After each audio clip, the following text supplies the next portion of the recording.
Tonight what I would like to do is to look at Parsha Noach. Noach is a survivor, and we are under pressure. We have been under pressure many times in the past 3,300 years. And I think we should learn from Noach, both from the things he did right and from the things he did wrong.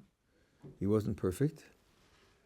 And to see the extent to which we could apply them to our own lives in terms of the survival of the Jewish people down through the ages, or survival in this particular crisis, or our own qualitative survival as Jews.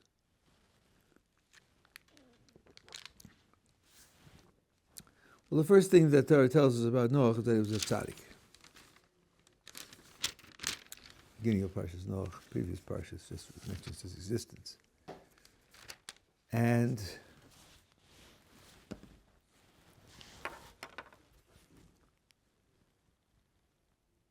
tzaddik and tamim, which means either pure or whole. He walked with the Kodesh Baruch Hu. Those are certainly great accomplishments. Now later, Kodesh Baruch Hu says, I'm telling you about the flood. I'm telling you to build the ark and to be prepared to be saved from the flood of the ark because I saw you, tzaddik, before me in this generation. Meaning that he was in a unique position being a tzaddik.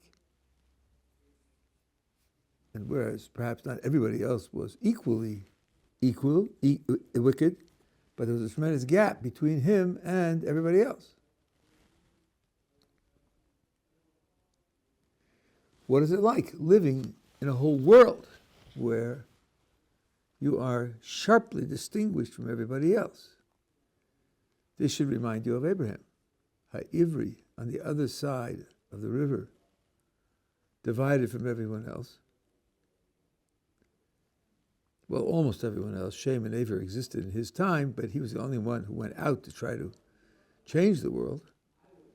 This idea of sustaining your identity in an isolated position is a tremendous challenge. The Rambam writes that everyone automatically is affected by his environment. If you're surrounded by wicked people, you should look for another environment. If there aren't any human environments that are suitable, go out into the wilderness where there isn't anybody. Noach didn't do that. Abraham didn't do that. There are exceptions, but what it shows you is that the ability to stand up for what you are, what you believe, as against the surrounding culture, is a key to survival. Now, they did it as individuals. If you know that you're not suited to do it as an individual, then you might look for a kind of group which to band forces and reinforce one another so that you'll be able to do it. But the idea is to take cognizance of the pressure of the foreign culture. Don't laugh it off. Don't turn your back on it. Take cognizance of it and think of what you can do to survive under that kind of pressure. Notice also that Noach only had children at the age of 500.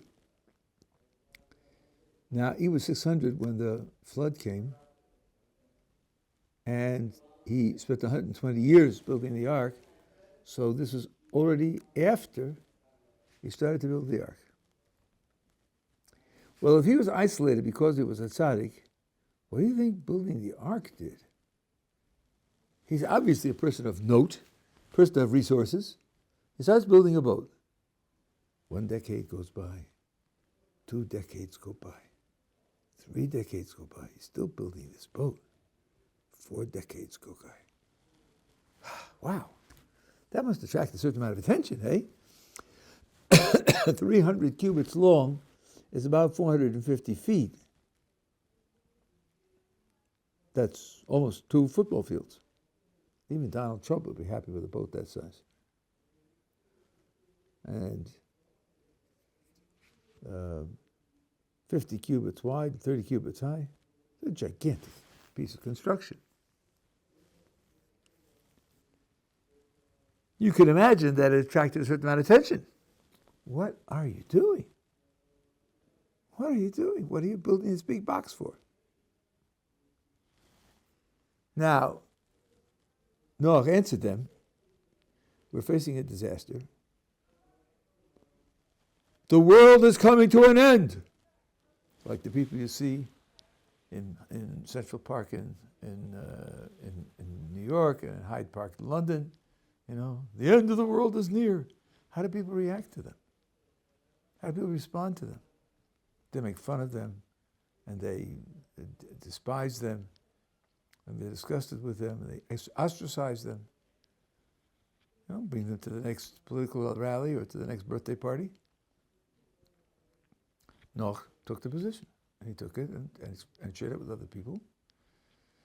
So it must have further distinguished him from his surrounding culture. We know from the Midrash that when the end of the 120 years came and the time for the flood approached, people said to Noach, first of all, we don't believe you. We think you're just fantasizing. But let us tell you something. If you're right, you're not getting on that boat. If there's going to be a flood that drowns us, it'll drown you too. We won't let you get on that boat. That's why Chazal say he went into the boat be'etzem hayom, at the high part of the day. And it says that 3 times when it says high part of the day. In each case, what the person's doing, something that others threatened him they won't be able to do, that they'll stop him. But Baruch Hu said, do it when everybody's looking. Let him try to stop it. I'm going to make it happen. No one can stop it. Do it in the face. Don't hide. Don't sneak. But that shows you the kind of opposition that he had. And he was able to stand up to that opposition and to maintain his continuity, his belief and his trust in the Kodesh Baruch Hu, and put in the gigantic effort that was necessary for the project. So this is one key to the idea of being able to survive. I read once about a study. I'm not sure that the study was really accurate. There was later literature on it. But the study teaches a lesson. And it's something to keep in mind. And if this particular study didn't work, other things are similar to it, and it's a certain type of human psychology. They advertise that they're going to do a psychological experiment. And they're going to start with answering questions about shape perception, things like that. So let's say you volunteer for this, you're being paid. You come into a room, and the leader stands up at the front, and he draws on a board a small square and a big square. Small square's on the left, the big square's on the right. He asks, how many people think that the square on the left is the bigger square? Which it obviously isn't. So, you keep your hand down. And you notice that there are 20 of you in the room, 19 hands go up. What? How many think the one on the right is the bigger one? So you put your hand up. He tries down, 19, 1, you know. Okay, this is repeated over and over again.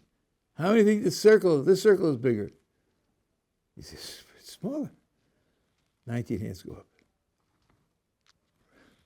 And then the other one, your hand goes up. What happens to people over time? Over time, people start voting with the majority. Not only do they vote with the majority, when they're interviewed afterwards, they say, well, I see that I got it wrong in the beginning, but in the end, I got it right. I mean, I began to see. They believed that they saw that the one they voted for was the bigger one, even though it was clearly the smaller one. Now, that just shows the influence of the group on the individual to the extent that he comes to see things the way they say. The interesting part is they repeated the experiment with, by the way, of course, the other 19 are paid off to give the wrong answer, right? They're plants. The only person being tested is the 20th one. Will he stand up to the group pressure or won't he? But then they repeated the experiment with 2 against 18. And 2 against 18 can hold out to the end. Just because it's 2 and not 1. Total isolation makes a person tremendously susceptible to social pressure. When he can share it with somebody else, that gives him a tremendous extra strength in withstanding the social pressure. So this is what I meant 6.5 minutes ago. The idea of having some kind of group or some kind of interaction or some kind of commitment, even if you're learning with somebody 4,000 miles away over Zoom, but you're meeting together every day, and you're talking, discussing, and if things are tough, you can tell him that it's tough, and he can reinforce you and inspire you and support you. That can make a gigantic difference in your ability to withstand the pressure of the group. The greatness now of someone like Noach and someone like Abraham, they could do without a group. Though Noach had his 4 sons, but he took his stand and started building the ark before they were born. So he was capable of this independent status. This was before he got married also? I don't know when Noach got married, to tell you the truth. I don't know. I have no idea. In the end, there were 8 that were saved, the 4 men and their 4 wives. Now, having said that, I want to point out that Noach is an equivocal figure. This boat, as I indicated, was a gigantic boat. Rashi asks, why did Akadosh Baruch Hu tell Noach to build the boat? So you say, why is Rashi answering that question? It's going to be a flood, and they have to be saved. Well, excuse me, the same God who could bring the flood could save them without a boat. He doesn't need a boat. So Rashi says something really remarkable. He was told to build a boat so that people will ask him why he's building the boat, so that he'll tell them that the flood is coming and they should do tshuva. What does that imply? Listen to it again. Because Baruch Hu told him to build the boat so that people will ask him why he's building the boat, so that he'll tell them that the flood is coming and do tshuva. Doesn't that imply that if they hadn't asked him why he's building the boat, he wouldn't have told them the flood is coming and to do tshuva? So the Kodesh Baruch Hu had to tell him to build the boat to trigger people to ask him, so he'll speak to them. That means left to his own devices, left on his own, he would not have opened up a dialogue with them. That's a terrible failure. It's a terrible failure. Avraham Avinu went around preaching to people that their whole conception of the world is wrong and their practice is wrong, and he risked his life because Nimrod wanted to kill him.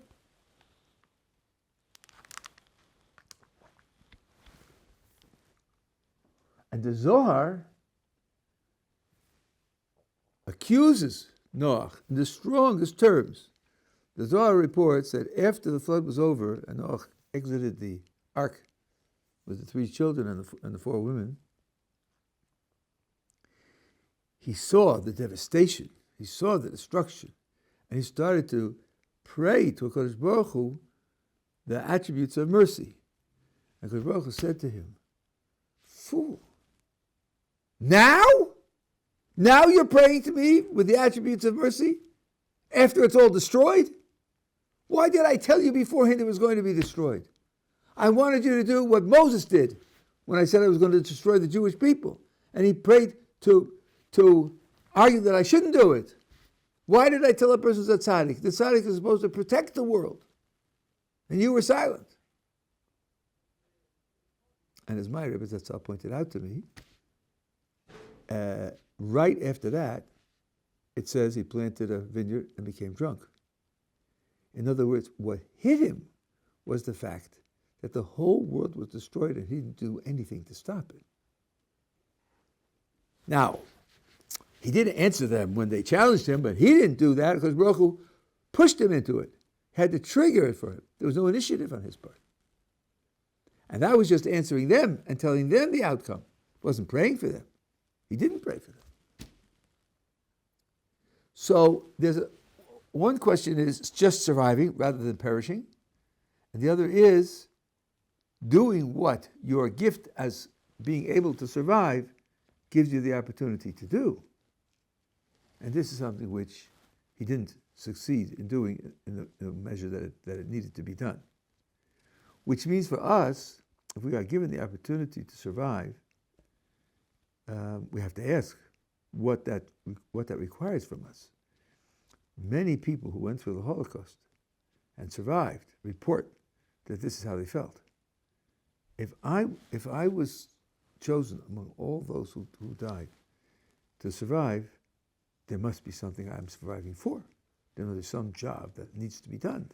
Otherwise, there's no reason why I was chosen to survive and others were let to die. So this is the right way to approach it, and this is something where Noach did not succeed. A second place where he didn't succeed, even though he was a tzaddik, the verses say like this, starting from the very beginning, start from verse 13. Hashem said to Noach, the end of all flesh has come before me, because the earth is full of their crimes. I'm going to destroy them together with the earth, make an ark, and he gives all sorts of instructions.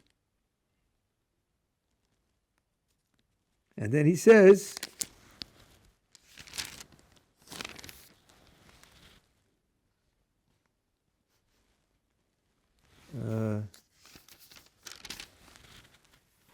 I'm going to bring the flood on the earth.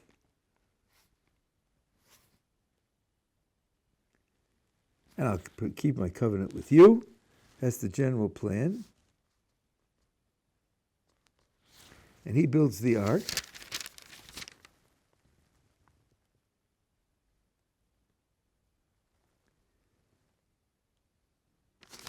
Sorry, 1 second. Let me say something.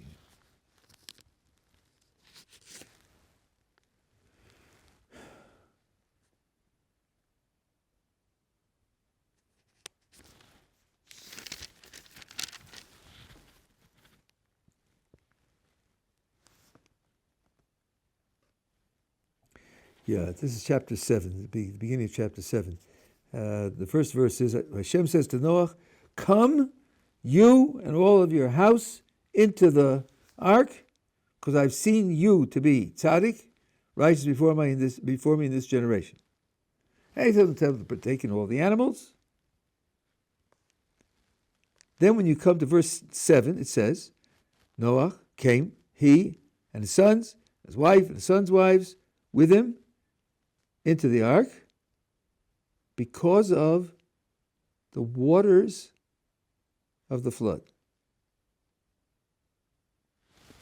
Because Baruch Hu says, go in, and he goes in. Why does he go in? Because of the waters of the flood. Gee, I would have thought the Torah would tell me he went in because the Kodesh Baruch Hu commanded him. Just as the Kodesh Baruch Hu commanded him.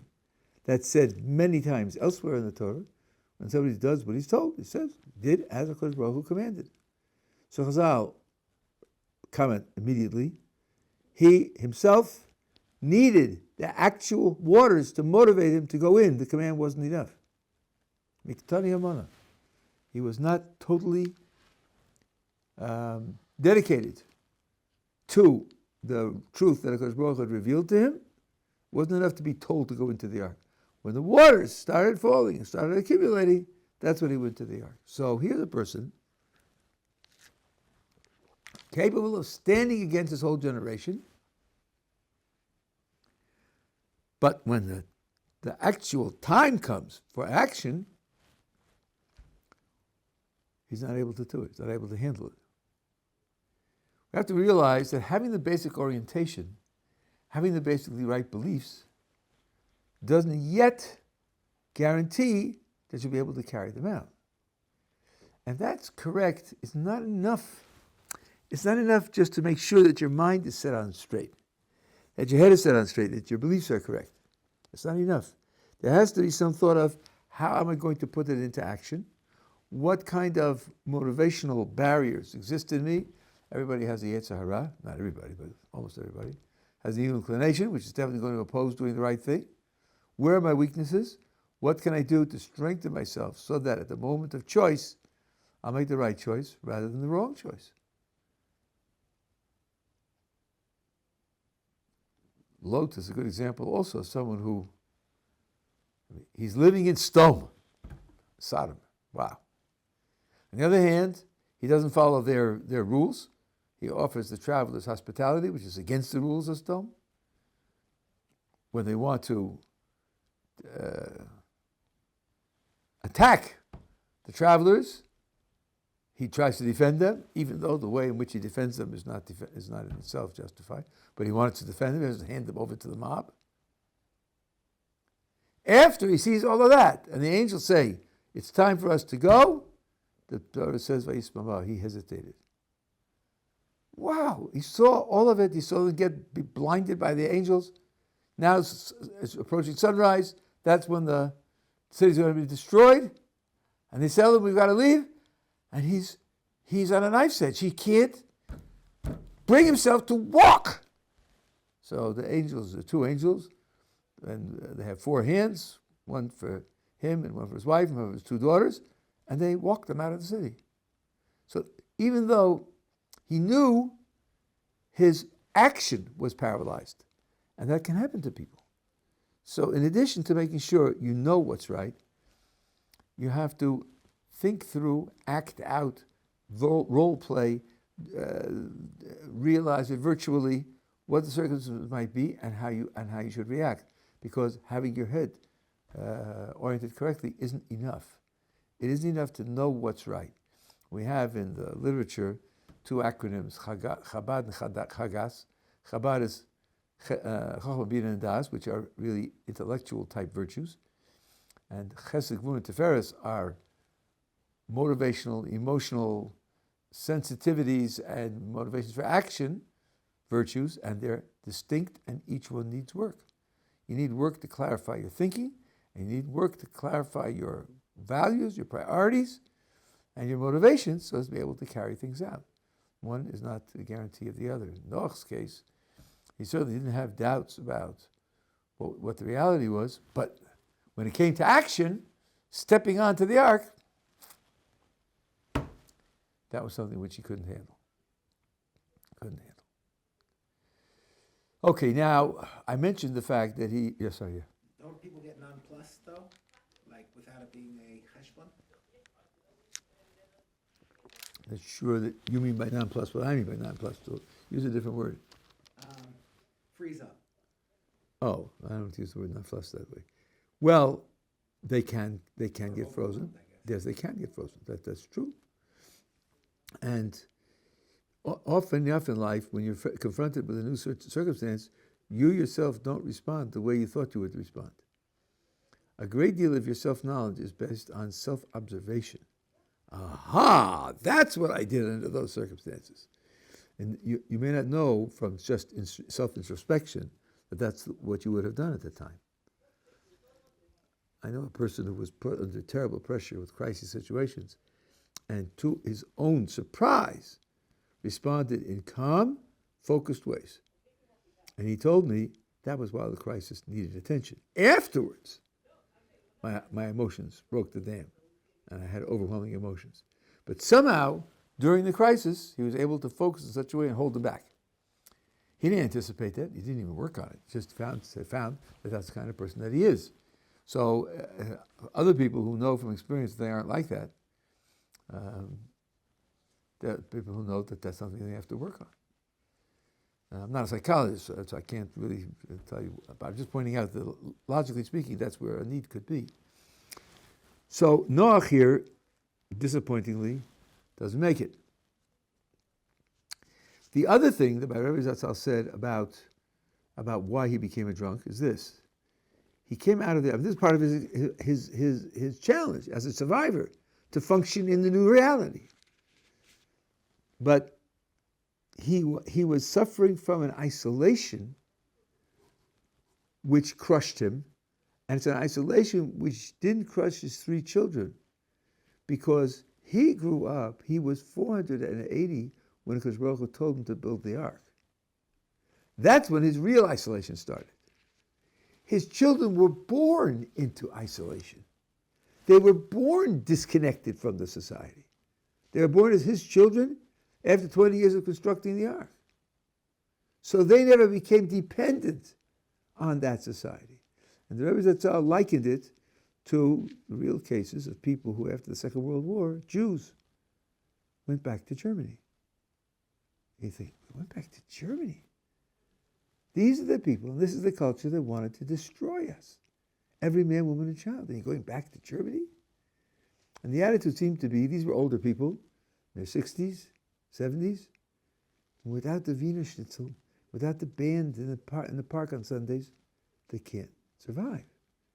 They became so much a part of that culture that living without it was like not really being alive. So they went back. Noach had no place to go back to. There was nothing there. So this sense of total disorientation, even though he stood against them and stood against what they stood for, but he and they and his opposition to them was a context in which he functioned for 480 years.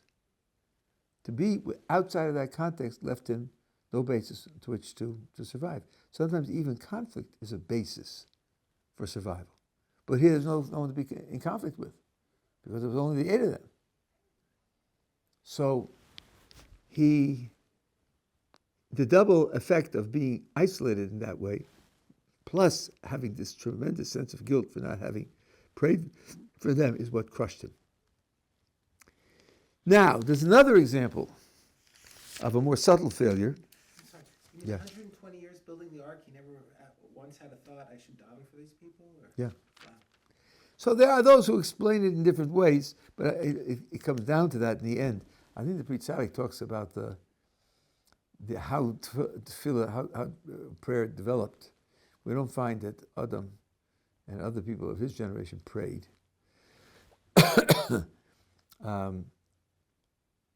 Noach didn't pray for the people of the generation of the flood. Abraham prayed for the people of Sodom and Gomorrah, but didn't pray for himself. We don't find that he prayed for children. And Yitzchak prayed for children for himself. So it was a progression of prayer coming into the world. So I'm not going to go through more of that. That's really a side matter. Now there's another interesting, subtle failure that Noach is subject to, which should also give us pause.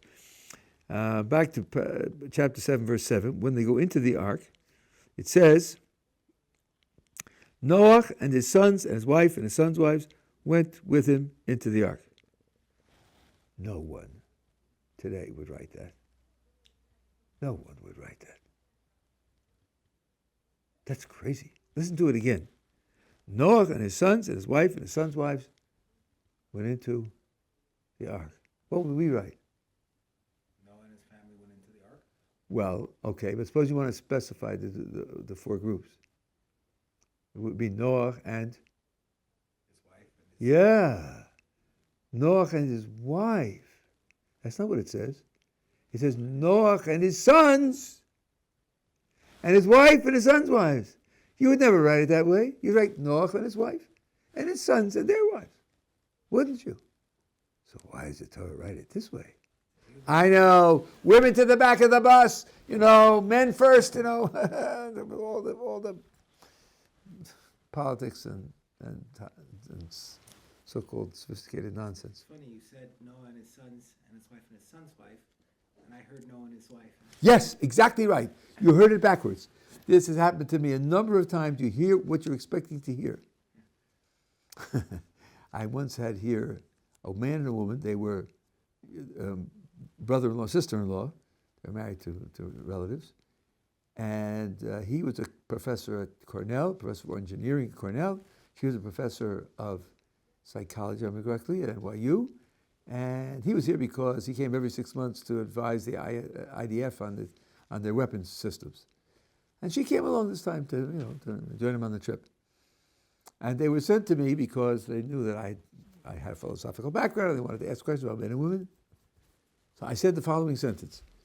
There's only one place where the Talmud explicitly compares the intellectual capacities of men and women, and in that one place, it says that the women's capacity is superior.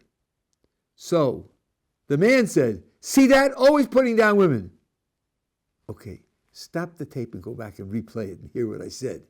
I said there's only one place where men's and women's intellectual capacities are compared. In that place, it says that women are superior. That's what I said. And he responded, see that? Always putting down women. Because he heard inferior. Because that's what he expected. She didn't make that mistake. She caught it right away. No, he didn't say inferior. He said superior. She was less negatively animated than he was. He was on the bandstand, I'm going to stand up for it. Okay, so here it says men and then women. Okay. By the way, that's the way HaKadosh Baruch Hu told him to come in. In chapter 10, verse 1, Shem said to Noach, Gum you,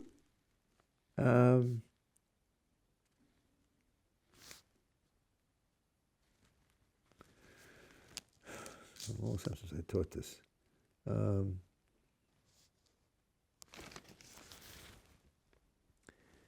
Yeah, here it is. It's the previous chapter, verse 18. And you shall come to the ark, you and your sons, and your wife and your sons' wives. So that's where he's told what to do. And chapter 7, verse 7 is where he does it. He and his sons, and his wife and his son's wife. So he's saying, okay, women to the back of the bus, and so forth and so on. But then, when he comes out of the ark, this is now chapter 8, verse 15, God spoke to Noach saying, go forth in the ark, you and your wife, your sons and your sons' wives with you. This is the natural order. The plot thickens. So twice when they go in, it's men and then women. And when they come out, it's pairs. Well, not exactly. That's what the Baruch Hu said to do. But in verse 18 it says, so Noach went forth and his sons, his wife and his sons' wives, they come out separate. Now we have a really complicated picture. They're told to go in separate. They go in separate. They're told to come out together, and they come out separate. What exactly is going on? So here's the explanation. You're going into the ark because the whole world is going to be destroyed. What should your attitude be? Well, they're going down the drain. Yeah, I meant it. And we're going to have a good time, because we have time to play Monopoly and shuffleboard, and maybe we can make some rum, and we'll have a good time. We're safe, and they're drowning. No, you have to participate with them. You have to feel their pain. You have to feel the pain of the destruction. So go and in the ark, be separate. Don't you be creative when everything's being destroyed. Don't do that. Then HaKadosh Baruch Hu says to them, when you come out, get back together. And the implication of getting back together is explicit in the verses because it says like this.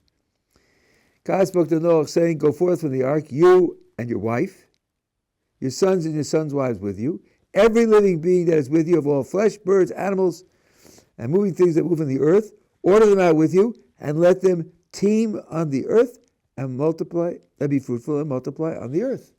So obviously, the purpose of coming out of the ark is to repopulate the earth.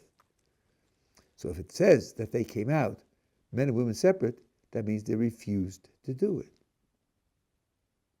They refused to do it. Okay, that's round one. Then, at the beginning of chapter 9, HaKadosh Baruch Hu goes on record explicitly, not with a hint. Verse 1, it says, God blessed Noach and his sons and said to them, be fruitful and multiply. That's a blessing, not a command. But verse 7, he repeats it. And you be fruitful and multiply, tear on the earth and multiply on it. That's a command. So in addition to the hint that they had when they were leaving the ark, they now have a blessing and a command. And they don't do it. So then the HaKadosh Baruch Hu says, I know why you're not doing it. You're not doing it because you say. With Adam and Chava, the direct creations of God, and they had a population, they went disintegrated to the point of destruction. And you're afraid that your descendants won't do any better. So you know what? I'm going to make you a promise.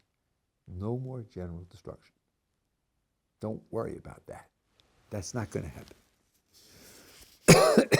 So, the next paragraph is that tells them, no more general destruction. Now, I'm sure you'll get back together again. But they don't do it. So then, because Baruch Hu says to Noach and his sons, I'm going to make a visual sign of my covenant not to destroy the earth, the rainbow. It's going to be part of your physical reality. There's a rainbow signifying my commitment not to destroy the earth. Now, surely you'll get back together, hey? But they don't do it. So the last stage is verse 17, because Baruch Hu shows him a rainbow. He actually sees it visually. And now they get together. Verse 18, these are the sons of Noach who came out of the ark with Shem, Cham, in the office, Cham, the father of Canaan. These three were the sons of Noach, and from these the whole world was spread out. Now they finally get back together. That's a long resistance. It's a lot of repeated efforts that Kodesh Baruch Hu has to make to get them to do this. Here you have a situation where they are so paralyzed by the experience of the flood. Now, I don't want to say they can't do it. That would mean they don't have any free will. But the choice is so difficult that they don't do it until they have these 4 pushes to do. And the 4th is seeing the rainbow. I didn't do the text explicitly inside, but I just point out one little detail because you may wonder about this. 12, where Kodesh Baruch Hu informs them about the rainbow, says this is the sign of the covenant. And 17, where he shows them the rainbow, it says this is the sign of the covenant. So you may ask, how do you know that in 12 he didn't show it to him, and in 17 he did, when it's exactly the same words? And the answer is very simple. When you write THIS, it can be used, it's used to indicate something, to point to something, but in different contexts it will be used in different ways. For example, imagine you get a letter, and the top of the letter says, this is the recipe for chocolate chip cookies. What does THIS refer to? It refers to the rest of the paper, the rest of the letter, right? That's where the instructions are. The THIS doesn't refer to your table, or your cabinet, or your bank account. It refers to the rest of the communication. So in verse 12, when God says this is the covenant, time of the covenant, this refers to the explanation that I'm about to give what the covenant is. But in 17, there isn't any explanation, and it says the same words again, so it isn't talking about explanation. All it says is this is the sign of the covenant. There, the only plausible explanation of what it says is that he showed it to them. And that made the difference. And here you have a key principle of Jewish psychology, which has many, many applications, and it's related to what I said before. What gets you over the gap of having your intellect straight, but your motivation and actions not following suit? Very often, what gets you over that gap is experience. Not more thinking, not more arguing, not more evidence, not more reading, but experience. Just like when you think something is impossible to do and you can't motivate yourself to even try, and then you see somebody else do it, and all of a sudden you say, wow, so it can be done. And then you're motivated to give all your effort to try, because now you have hope that it can be done, because you saw it done. So here, seeing the rainbow galvanized for them what they otherwise would have known. Another case of this is where Abraham asks HaKadosh Baruch Hu for children, and he takes him outside, and he says, look at the stars and try to count the stars. Well, Avraham Avinu, being obedient, starts counting 1, 2, 3, 4. But he loses track. It's impossible to count them, and says, your children will be like that. Now, why is HaKadosh Baruch Hu going through this exercise of showing him the stars and having him count the stars? It can't be to quell Abraham's doubts. Well, he told me I'll have children, but who knows? Maybe there'll be exceptions. Maybe other circumstances have to be fulfilled. I don't know. Can I really trust it? If he has doubts, looking at the stars are not going to dispel those doubts. It doesn't become any more credible that you were looking at the stars than if you weren't looking at the stars. Looking at the stars is not a reason to believe it. But if the barrier is a psychological barrier rather than a logical barrier, then experience could overcome it. You're standing there, or looking down, as Rashi says, you're experiencing the stars, you're trying to count them, you see they're so numerous it's impossible to count them. And you're told under those conditions that you're going to have children, many numerous children, that can overcome the psychological resistance. So, if we know that there are weaknesses in our ability to stand against the crowd, to be consistent in carrying out what we need to do, especially when it's against the crowd, one of the things that can enable us to overcome that gap is experience. Partly the experience of being together with people whose devotion to HaKadosh Baruch Hu, to Torah, is exemplary.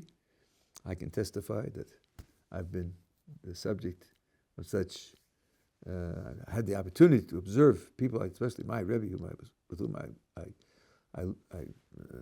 whom I adhered for 47 years. A tremendous impact on me, and other people whom I saw in various circumstances who were able to do things in ways that very extraordinary, and which inspire you to say, well, if I could be a little bit more like that, I'd be a better person. So I'll try to move in that direction.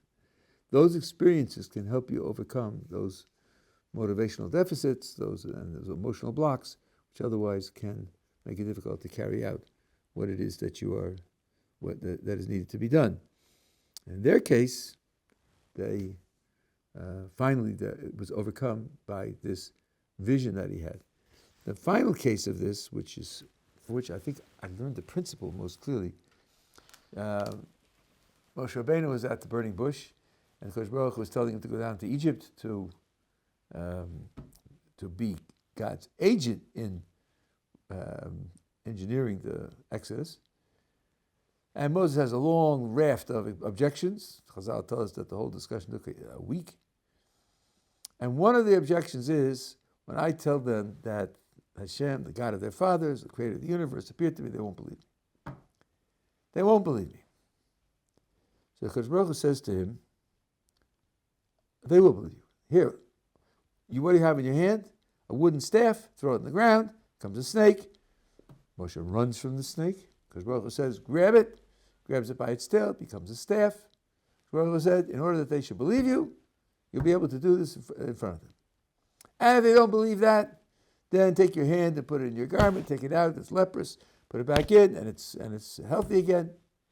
They don't listen to the first sign, they'll listen to the second sign.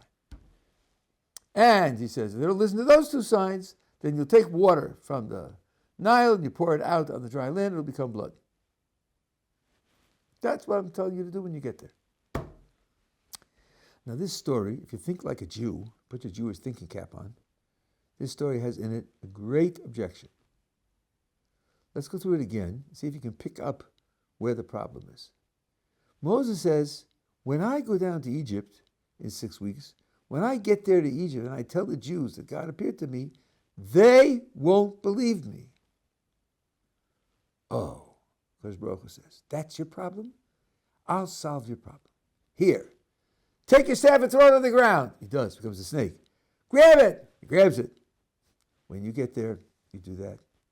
That'll make an impression. And if it doesn't, watch. Put your hand in your garment, take it out, leprous. Put it back in, and it's healthy. Do that. That'll make an impression. And if those two don't do the trick, then you'll take the water, it'll become blood. You hear the problem?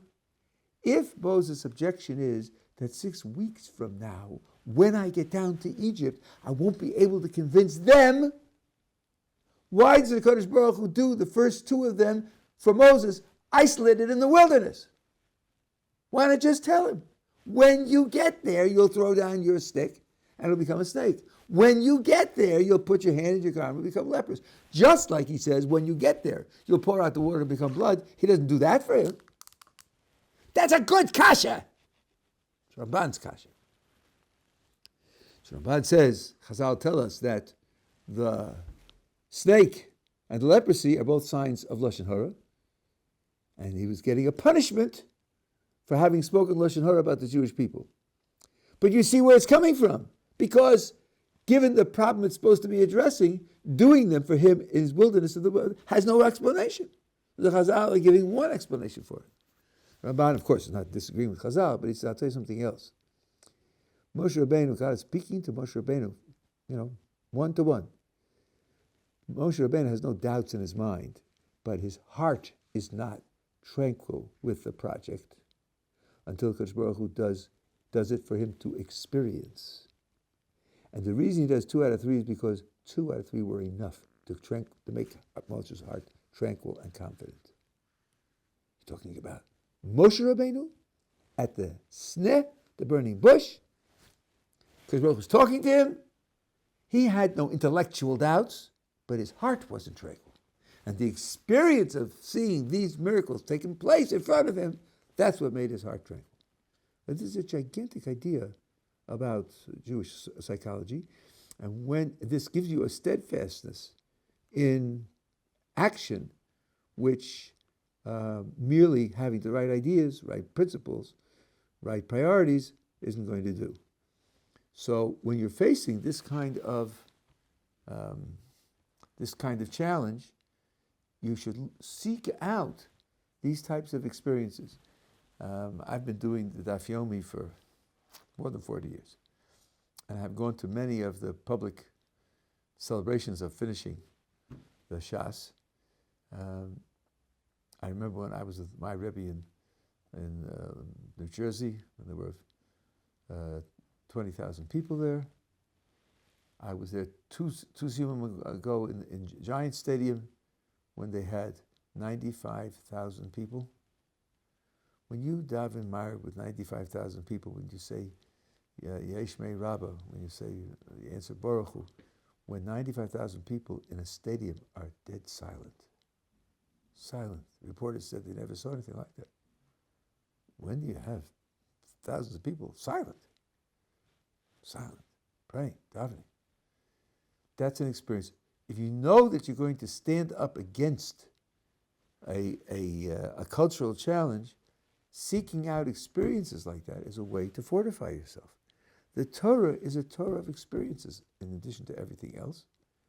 And these are some of the experiences that are available to us. So this is another element of survival.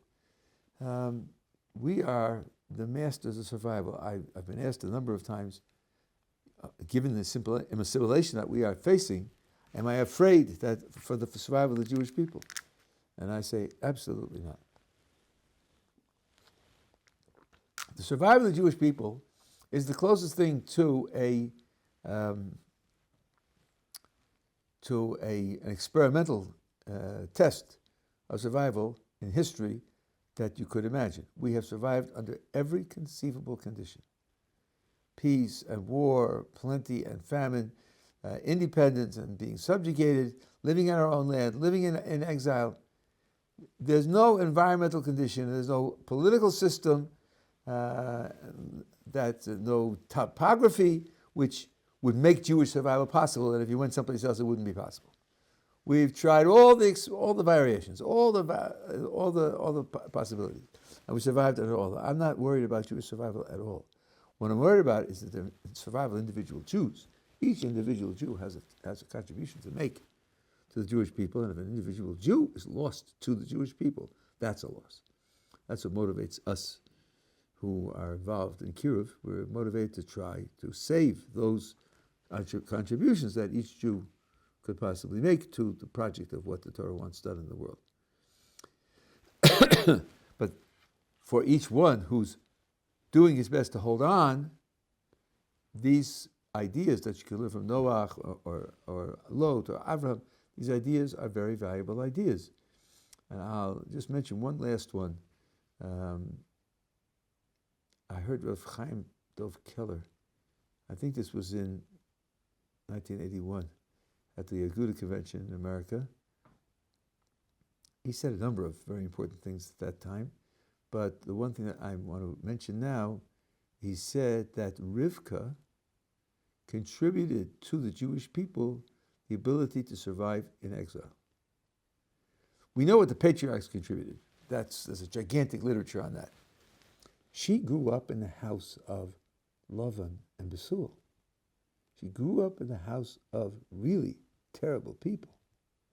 And she maintained this kind of purity and devotion and holiness. So she gives us the ability to survive in exile. I think some work should be done to study her, especially in Midrashim, Chazal, what the things that are said about her, to get a glimpse into her character, so you can learn some lessons as far as that's concerned. But this is something we should have in mind: the idea of Jewish survival, collectively and individually, and what lessons we can learn from the Tanakh, how to be successful at that.